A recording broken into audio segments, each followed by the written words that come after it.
Welcome and thank you for joining us about our conversation about transition with the focus on preparing for success through planning, teamwork, and natural opportunities for learning. I'm Dr. Borawska, school psychologist here at Concord High School, and I'm joined by Amanda Black-Ingersol, case manager and special education teacher, as well as Michele Speckman, special education director at CHS. So I'm going to pose the first question to both of you in one phrase. If you could describe who Allie is as a learner and a person. So Allie is an inquisitive young woman who has just sparked everybody here at Concord High School. She's connected with so many people.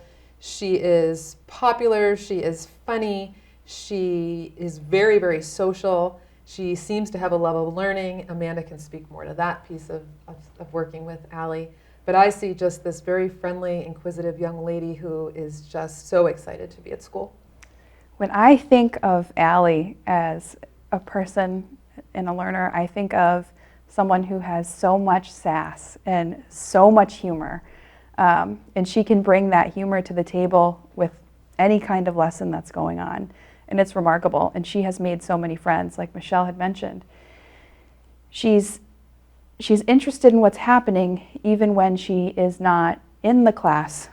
So if she's walking by a classroom, or if we share a classroom space and there's an algebra class happening, she's listening, she's watching, she's soaking it in. So she never stops learning. So as a learner, I would say that she's determined, maybe even stubborn. Her mom would laugh at that. And as a person, she's accepting of other people as they are. And she's very willing to share that with the world of Concord High School. And we recently went on some trips, and she was the same person outside of Concord High School. So I would say that pretty much captures the best parts of Allie. Wonderful. Yeah. So I know you work very closely with Justin, who is Allie's educational assistant. And so knowing Allie so well, between you and Justin, what were some of your biggest concerns for her transition to CHS? So Justin and I had different concerns. I was meeting Allie as a new person in her life, and Justin knew Allie for years. Justin's biggest concerns were not social. He said that he knew that she was going to just totally thrive being back in the groove of being around people, because you need to keep in mind that COVID-19 was pretty rough for most teenagers, and Allie is a teenager for sure. So he was pretty eager for her to get back in for the social piece. His concerns about the education piece were that there would be time limits for Allie. And so we were able to help ease that stress for Allie, Justin, and the team from the middle school as soon as we had a chance to meet when she was still in 8th grade. So that smoothed over very quickly. My biggest concern for Allie was making sure that she felt like she was a part of the classroom and not just in classrooms. I wanted her to own the spaces she was in, like any other high school student would. Mm-hmm. And my concerns were wiped clean week 1. And I mean, honestly, they were wiped clean during summer school, because this is Allie's school, just like it's my school or your school or any of the students here. Yeah. She's a part of that community. She just broke through the barriers, and she didn't have those barriers in her own mind, so they weren't real. They were something we were worried about that were abstract, and she showed us. So, Michele, that's a very good point, Amanda. From your lens of, pragmatically, when you're thinking of programs and thinking of transitioning students, what were any specifics that came to your mind when you were thinking about Allie's transition? So, my first go-to is preparing for Allie like we would for any other student coming to Concord High School that had an IEP. So our process for working with the middle school is we have meetings with the special ed director of the middle school, with the case manager, the 8th grade case manager, the related service providers. And so we reach out very early in the year. We just have many conversations to talk about the kids that are coming, what do we need for services, what do we need for programs. And then later in the school year, around the springtime, we have transition meetings. And those meetings consist of the special ed director at the middle school, the case manager, the family, the student, myself, the special ed case manager from the high school. And we start to talk more about, wow, this is really happening. We get a lot of worried parents, scared parents, and those meetings really help to alleviate any fears that they may have and anxieties, and we try to just build that connection of that positive working relationship that we need to have with our families. Like Amanda mentioned, COVID really threw a wrench into some of those things, those meetings, and we had to be a little creative with how we did them. But we really knew we had to focus this year on social emotional learning and getting kids back to being happy to be at school, feeling safe at school, wanting to be with their peers, and then to grow that love of learning again. So that was the first step we took. We just worked with Allie's family and Allie's programming at the middle school as we would with any other student who was transitioning to the high school. Wonderful, thank you. You've talked quite a bit about the planning of the transition, and Amanda, you've mentioned summer school transition. Yes. Can you talk a little bit more about that piece? Yes. I'm going to go one step back and bring in summer school too, and just quickly mention the first time I met Allie. That sounds great. So I went back to her middle school classroom when she was still in 8th grade, and I walked in, and there was this bright smile, and there was this welcoming, and she came right over, and she wasn't shy, and I knew she could be shy around new people like anyone, and there was no hesitation. So it was really nice, and I was able to observe lessons with her case manager and meet Justin, her ed assistant, who has been invaluable to her transition, and it was just magic. Allie was engaged with the social studies lesson, and I remember watching her do it and connecting the movie Hamilton, the play Hamilton, to concepts in history and in literature, and watching that was really, really cool.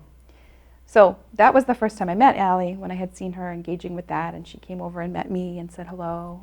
She used her talker a little bit then and was scrolling and showing me her favorite things on YouTube.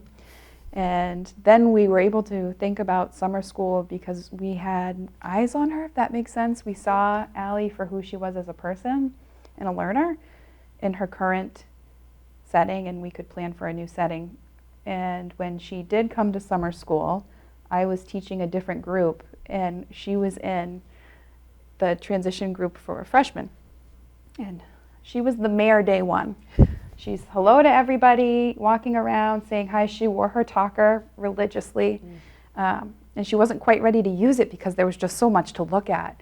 So much of her summer programming was, welcome to Concord High School. Take a look around, see what you like, see what you don't like. And that's when we learned a lot about Allie as a person and what the struggles might really be at Concord High School. Things like the cafeteria being loud could be too much at times, we thought. And then her hypersensitive sense of smell was an issue at times too. All things that we've worked through since. And she goes to lunch every day, goes through the lunch line and does all those things. But those are things we started when it was, the building was not full at all. Very few kids were here, and she had plenty of space to really see it all without being overcrowded. So that was the gift. Summer school was a gift. And I had not planned on teaching it, but when I heard she was coming, I couldn't stay away. I knew I had to come hang out, so. I'd like to piggyback a little bit on that when we were helping transition Allie, when we were specifically learning about Allie when she was at the middle school, and I think the people that were working with her totally we understood this, were very protective of Allie and what was going to happen to her at the big high school, and how were we going to take care of her. And we had plenty of meetings, and I started to participate in some of their meetings at the middle school to learn more about Allie and to meet with her family. And I got this sense of, oh no, they don't trust us, right? They think something bad is going to happen. And so I had to learn a lot. We had to learn about Angelman's. We had to learn about the programming at the middle school. We had to learn about how they did remote learning. We had to worry about what would the school year look like with masking and the mandates. And I quickly learned a lot about the programming and about Angelman's and about Angelman's resources and materials. And I had to pick a special ed case manager for Allie. And my first focus was really around, veteran teachers who could understand any disability, maybe some who had some experience with more specific, significant disabilities, my related service providers and such, And I couldn't settle on one. I just kept saying to myself, something's just not right. And what I had to do was really change I had to shift the way I was thinking. And when I started to think about, I'm not programming for a student with Angelman's. I'm programming for Allie, who happens to be a student with Angelman's. Right. And when I made that shift, I said to my coordinator, I know who it is. And I went to Amanda, and I started to tell Amanda about Allie and her background and her story. And Amanda's face lit up, and she said, oh yes, like please, like that's for me. And then I said, okay, I'm making the right decision. And we took a leap of faith, Amanda being, newer to Concord High School, but there was something about Amanda that I knew was going to be a great match for Allie as Allie. And I don't regret that decision. That's something we really need to keep in mind when we're transitioning kids. We learn about their disability, we read the IEP, but we have to get to know the kids. And that's the only advice I could give somebody when they're transitioning is get to know those kids and the families.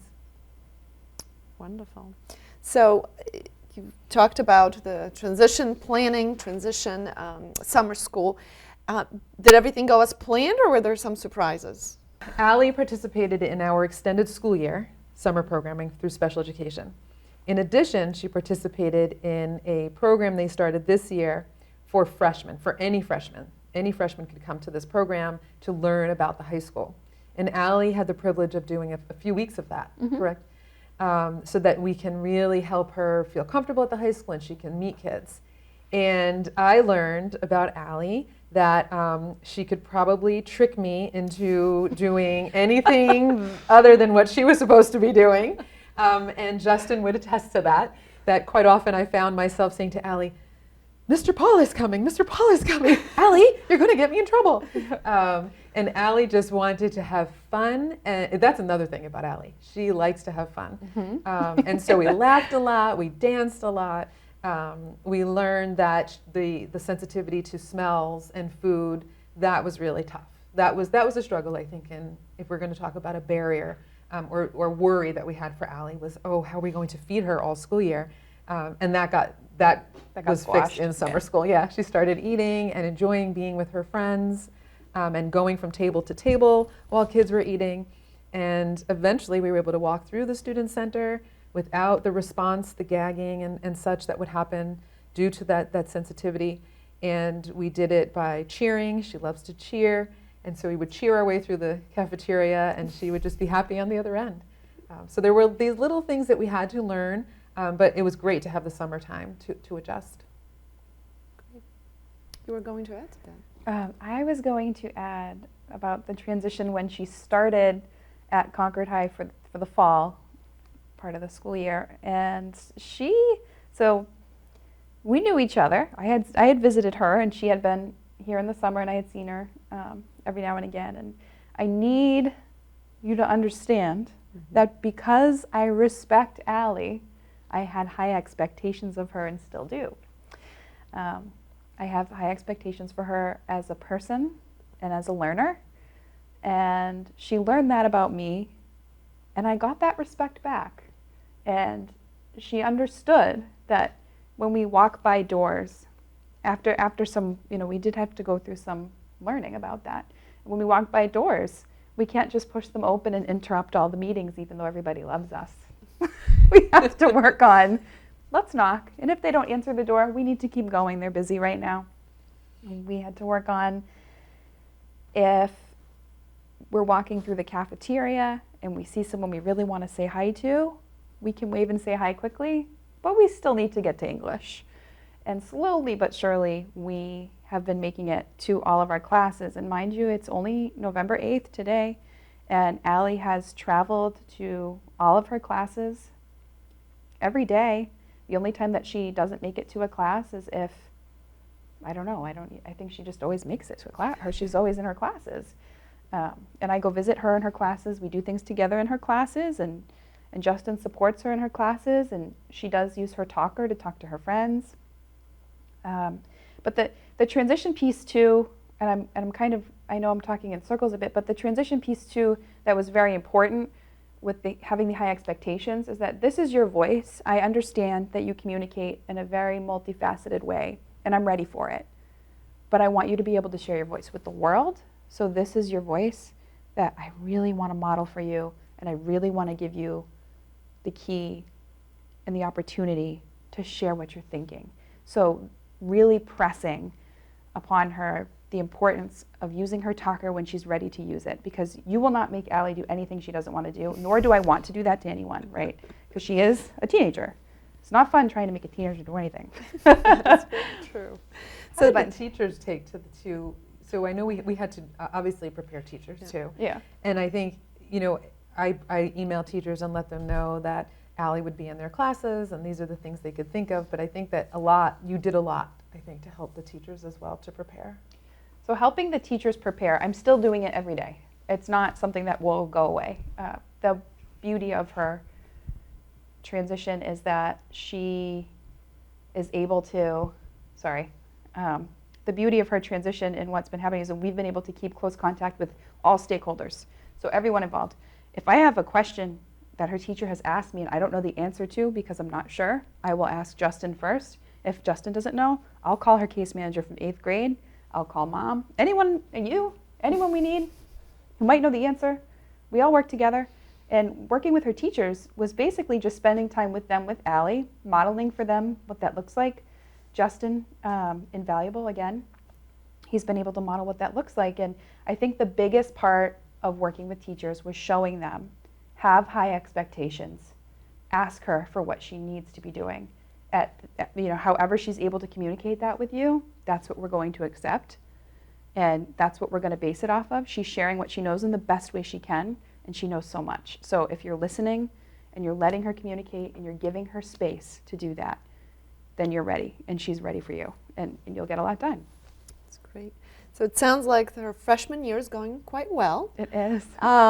You mentioned earlier some natural opportunities, both for learning, for communicating, but I'm wondering if there are any social opportunities that sort of come up and you jump on it and you say, well, Allie's a freshman in high school, so. I'm laughing because Allie, social, yes. So social opportunities for learning. Allie has her talker, and in our classroom space, she has me.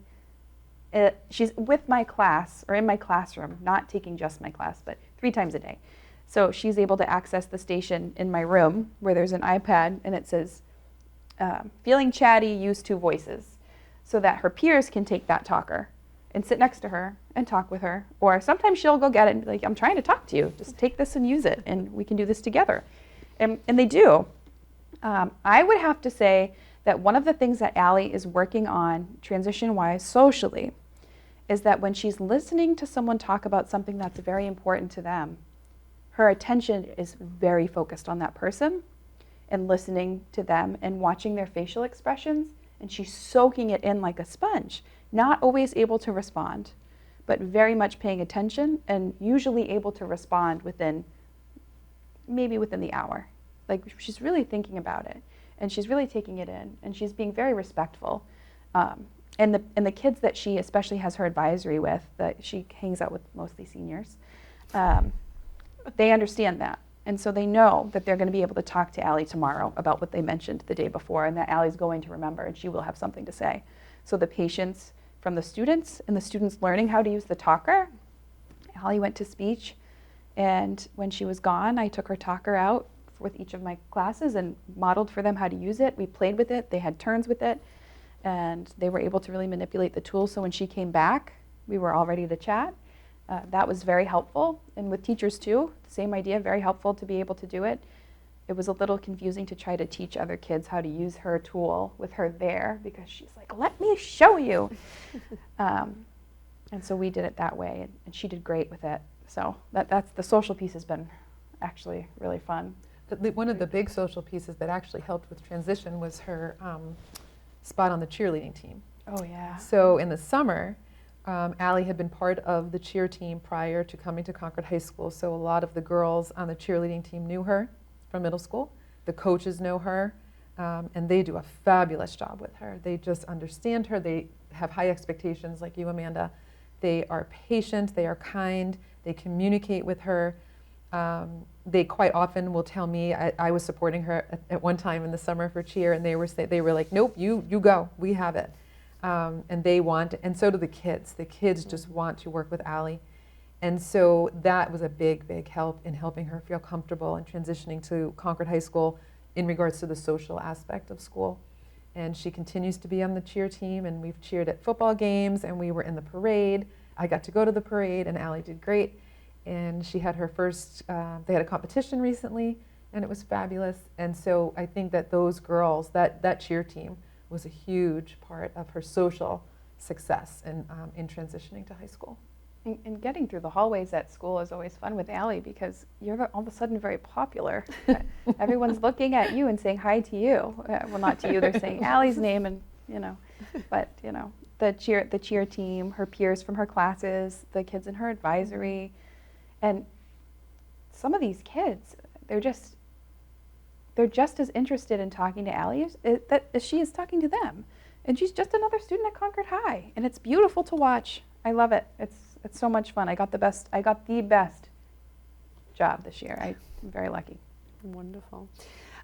So even though we are in Allie's freshman year, how are you beginning to plan for transition after high school? Like, what's next? Like, how is that starting to unfold? So when students transition to Concord High School, all students with an IEP are part of a course called Freshman Prep. And Amanda has a freshman prep that Allie is part of, and there are specific topics. What are some topics that are covered? Executive functioning skills, organizational skills, self-management, self-awareness. Basically, how do you navigate high school? Then when they become sophomores, they go to sophomore prep. And sophomore prep kind of continues the work from freshman prep and then maybe kicks it up a notch and maybe more career interest inventories and trying to figure out what students are interested in as they're going to be taking upper level courses or getting ready to graduate or go into the workforce or stay at Concord High School, because we know our students with IEPs can stay on until they're 21, and many do. And so the sophomore prep takes over from there. And then they go to a class called transition. And that's just what that means. So transition really starts to hone in on looking at specific skills that they will need for life after high school, whether they're joining the workforce or going to college or doing some kind of on-the-job training. And so in that class, it's structured for them to possibly do job internships or job shadows, to get out into the community, to experience what life can be outside of Concord High School, to hopefully use those skills that they're learning here and generalize them into a job or some kind of activity that they're doing outside of the or the many walls of Concord High School. Many of our students, as I said, stay on past meeting their graduation requirements, and so between the ages of 18 and 21, we have a program for students that we're really excited about here at Concord High School, and the kids are just having a fabulous time in that program. Really awesome. It's growing by the minute. They're engaged in jobs and activities both in Concord High School, in the community, on job sites. They do tons of visits to colleges and workplaces and just things into the community, learning how to use the public transportation, how do we get around town. Am I missing anything that else? There's so much that program offers. Yeah, it's so exciting. We have an off-site section where they're at their White Farm campus, and they're doing cooking activities, getting outside. They're doing yoga to talk about how to take care of ourselves, right? How to practice self-care. Mindfulness. It's mindfulness. It's endless. The program is just fabulous. We have a lot of staff that are enjoying that program. And that's just growing. And so the bigger that program gets, the more kids we have staying, and we love when they stay. We just tell them, there's no reason to jump out if you're not ready. The people in that program connect well with our community agency partners, and those agencies will work with many of our students once they leave Concord High School and they turn 21, and the focus is to help the parents connect with those agencies as well if they haven't already. And so there's a lot that we're working on in that program. It's pretty exciting. Amanda, anything from your end on transitioning through high school and then thinking about life after high school? Yeah, so I would say that every day I think of transition for Allie because every day is new and some days are different and we go minute by minute and it's not even really day by day with Allie. To give you an example, to kind of set the stage a little more specifically about Allie and how she uses her talker and how some days and moments it happens, it's linear, it's connected and you can follow it and anyone can see what's happening, right? And then other days it's more reading the whole body language and figuring out what she's trying to share. And I think paying attention to those moments, both able to use her talker clearly in a linear way and communicating with her total communication, her body, everything. Those are going to be important when thinking about her transition and who will support her and how we will get authentic communication from Allie about her preferences, because for Allie, she knows what she wants, and just because she can't always clearly communicate it does not mean she does not know. She knows exactly what she wants. So an example, just to give everyone an idea of what it would look like for Allie in science, we talk about forces: push, pull, gravity, acceleration, velocity, these types of big, scary vocabulary words for high school, even for me. And we spent some time doing some science experiments in my freshman prep class, because a part of that curriculum, outside of executive functioning, is also, what are you confused about? Let's work on that. And so we looked back at that, and we looked at force and acceleration, and Allie had a spin chair, and she wanted to spin, a swivel chair. And so she pushed. And we talked about, what are you doing? Push, pull, what are you doing? And so put our hands out to her, and it wasn't even to signal for her to do something with them. I was just talking to her. And I said, are you pushing with your feet? And then she took her hands and she pushed my hands. And I said, are you pulling with your feet? And then she pulled my hands. And so I was like, is she telling me that she knows push, pull? So I tried again. I said push, and she pushed. I said push again to try to trick her. I did not trick that girl. She got it. So she was push pulling, and she knew. And I said, all right, so we're pushing. And I said, acceleration, are you gonna go faster? What do you do to go faster? And she pushed harder, and she went faster, and I had to stop her, or it was gonna get ugly. But she knew exactly what we were talking about with the push-pull. And then she used her talker and pulled the funny and threw a marker. So she threw a marker, kind of like tossed it. And I said, what is happening? And she looked at me and she smiled, and she went into her talker and clicked gravity. Wow. It was so funny. And I was like, okay, you know what? You got me there. We're doing science, we're doing acceleration, force, gravity, all that. And that, you are exactly right, Allie, that is gravity. Show me again with something else. Like, I want to see that this is what you mean. And she meant it, and she did it again and again, and she laughed and laughed. And now every time we drop something, not every time, but frequently, Allie will go to gravity in her talker and start laughing at us. It sounds like she's grounding all of you around her, right? So yes, and I think with transition, it will just be important to pay attention to those moments in her interests. And this year, her biggest interests have been math and science. And that's right now. That's this minute. That's this moment. And just like any other student, you have chances to change your mind and to be autonomous and decide that you don't like what you started. And maybe when you finish this part, you'll try something new. And so for Allie, where it's ever changing, depending on what she wants to do. So that's great. And that's how we'll plan.